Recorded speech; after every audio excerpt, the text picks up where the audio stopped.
자, 이번 시간에는 여러분하고 선사시대 중에서 고조선과 그리고 초기 국가들에 대해서 한번 살펴보도록 하겠습니다.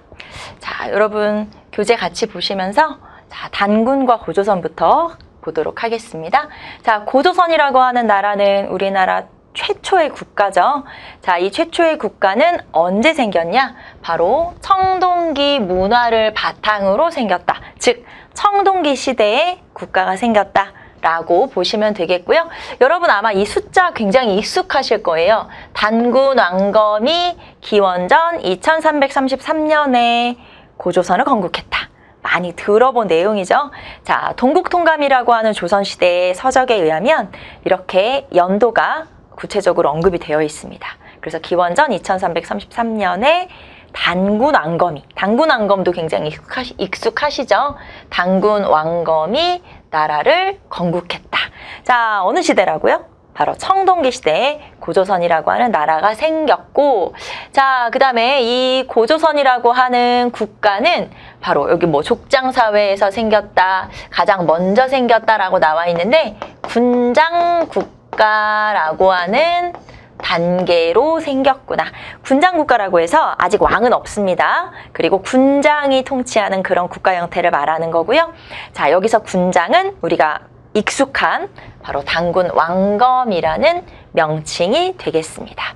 이 단군 왕검에 관해서 나와 있는 여러 가지 내용 중에서 우리가 또 잘 알고 있는 게 바로 이 단군의 건국에 관련된 기록들이죠. 단군 건국설화 가 되겠습니다. 자, 이 단군의 건국설화는 여러 책에 기록되어 있는데 그 중에서 가장 먼저 기록한 책이 바로 삼국유사가 되겠습니다. 자, 단군의 건국설화, 건국 이야기를 최초로 기록하고 있다. 이게 바로 삼국유사. 자, 삼국사기에는 없고 삼국유사에는 있고. 이렇게 여러분 기억하시면 되겠죠. 자, 그리고 나머지 제왕운기, 세종실록 지리지, 응제시주, 동국여지 승남 이런 책들에 단군의 건국 이야기가 기록이 되어 있습니다. 자, 그리고 고조선이라고 하는 나라는 그러면 우리가 좀 굉장히 오래전에 있었던 나라이기 때문에 어디쯤 있었던 나라냐. 자, 이 고조선이라고 하는 나라의 범위를 우리는 대체적으로 좀 짐작을 해볼 수가 있죠. 자, 거기에서 발견된 유물이나 유적들을 통해서 대체적으로 세력 범위라고 합니다. 이 세력 범위를 우리가 한번 생각해 볼 수가 있는데요. 자, 보시면 자, 여기 보시면 비파형 동검과 고인돌이라고 되어 있죠. 탁자식 고인돌. 자, 그리고 거친 무늬 거울과 앞에서 한번 언급이 됐었어요. 제가 이제 여기서 설명하려고 여러분한테 따로 얘기는 안 했지만, 자, 이 비파형 동검과 거친 무늬 거울, 청동기 시대에 등장한 이런 유물을 통해서 고조선이라고 하는 나라가 한 요 정도, 세력 범위가 요 정도 되는구나 라는 걸 알 수 있고요. 자, 그리고 의주 미송리에서 주로 발견되는 미송리식 토기 라고 하는 이런 유물 유적들을 통해서 아, 고조선이라는 나라가 요만큼 있었구나 라는 걸 알 수가 있어요. 그래서 거미, 탁, 비, 이런 유물들을 통해서 고조선의 세력 범위를 알 수가 있다. 이렇게 볼 수가 있겠고요. 자, 그 다음에 단군 신화의 내용, 우리 단군 설화하면 우리 굉장히 익숙한 내용들인데 어떤 내용들을 담고 있는지 한번 살펴보도록 할게요. 자, 일단 청동기 시대에 만들어진 고조선이라는 나라에 대한 이런 내용이죠. 자, 봅시다. 원래 하나님이 환인이고 그의 아들인 환웅, 역시 신이죠. 요 환웅이 인간 세상에 관심이 많다. 그래서 아버지에게 얘기하죠. 나 인간 세상으로 내려가겠습니다. 그래서 하나님의 아들인 신이 내려왔다.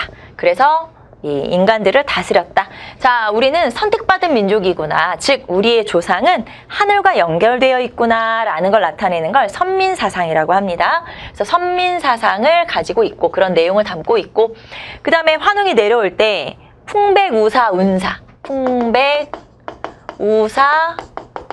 비바람 구름의 신이죠. 요 신들을 데리고 내려왔다라는 내용을 통해서 아, 농경사회였나 보다 라는 걸 알 수가 있고요. 자, 그 다음에 홍익인간의 이념으로 널리 인간을 이롭게 하려고 이렇게 다스렸다. 그런 이념을 가지고 다스렸다. 자, 그리고 이제 여기서부터 여러분 많이 들어본 곰과 호랑이가 찾아옵니다. 사람 되게 해주세요. 자, 실제로는 곰과 호랑이를 숭배하는 곰 부족, 호랑이 부족. 저기 북방 시베리아 지역에서 청동기를 가진 좀 더 발전적인 모습의 환웅 부족이 내려왔고, 이 부족과 결합을 하기 위해서 곰 부족과 곰을 숭배하는 부족과 그 다음에 호랑이를 숭배하는 토템을 가지고 있는 부족들이 경쟁을 해서 결국에는 곰이 승리하죠. 곰이 사람이 되죠. 그래서 이 웅녀와 환웅이 결혼을 한다. 이게 이제 족외혼, 부족과 부족 간의 결합이다. 조계혼을 통해서 이제 고조선이 생겨났고, 자, 그 다음에 이 곰과 웅녀와 환웅의 아들이 단군 왕검이죠. 그래서 단군 왕검이 나라를 세웠다. 요 단군 왕검이라고 하는 요 단어에서 이 단군이라고 하는 건 제사장, 왕검이라고 하는 건 군장. 그래서 제사와 정치를 한 명의 군장이 하는구나. 그래서 이거를 재정일치라고 하고, 이 단군 왕검이라고 하는 게 사실은 어떤 한 사람을 지칭하는 게 아니라 바로 군장의 명칭이다 라는 걸 알 수가 있고, 실제로 기록에 보면은 1908살까지 살았다. 단군 왕검이 1908살까지 살았다. 이런 기록이 있어요.